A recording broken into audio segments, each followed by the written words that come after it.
Hi, Iranian woman here. It's become very apparent that you haven't been listening to anything that we've had to say for the past 2 years.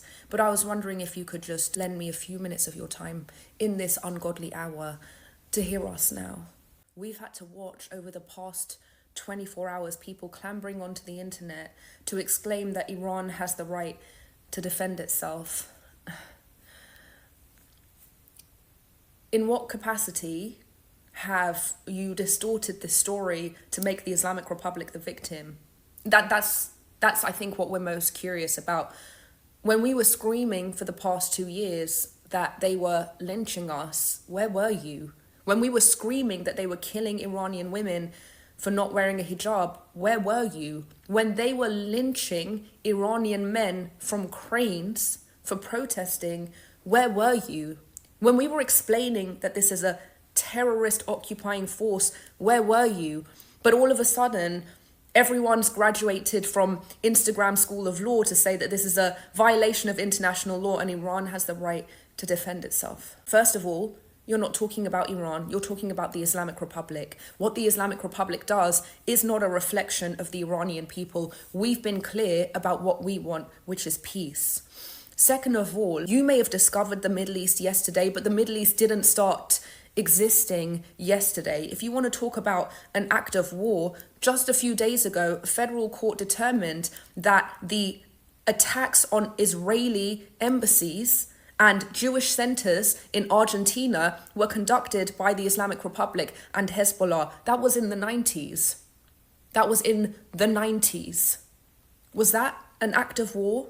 How about the terror proxies that the Islamic Republic has created to foster regional instability? What did you think that they were there for? What did you think Hezbollah was there for? Hamas, Houthis, the militia groups in Iraq and Syria. Did you think that they were there to instigate a system of public schooling, education, to feed the poor, house the unhoused? What did you think that they were there for?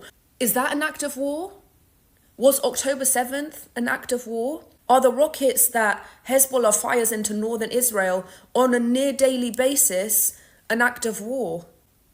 And so when these senior IRGC commanders meet up with Hezbollah in an IRGC military base, okay, not an Iranian embassy, and Israel strikes, your response is to say that that is an act of war. If you had listened to us for the past 2 years, much less the past 45 years, you'd know that Iranians don't want war with Israel. We want peace with Israel. Iranian people inside of Iran have come out and said this over and over and over again. It's you that wants war with Israel. It's your hatred for Israel and your hatred for Jews that's pulling us into a war that we didn't ask for. Have we not suffered enough for the past 45 years that we now have to be used as pawns for your fantasies about war with Israel? Leave us alone. We don't want that. So if you want to support the Islamic Republic in putting Iranians' lives at risk and everyone's lives at risk, they just killed a 10-year-old Bedouin boy for this. Is that what you wanted?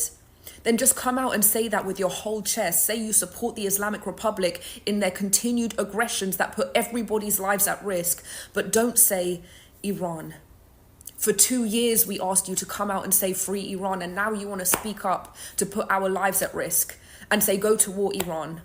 You are no friend to the Iranian people for that.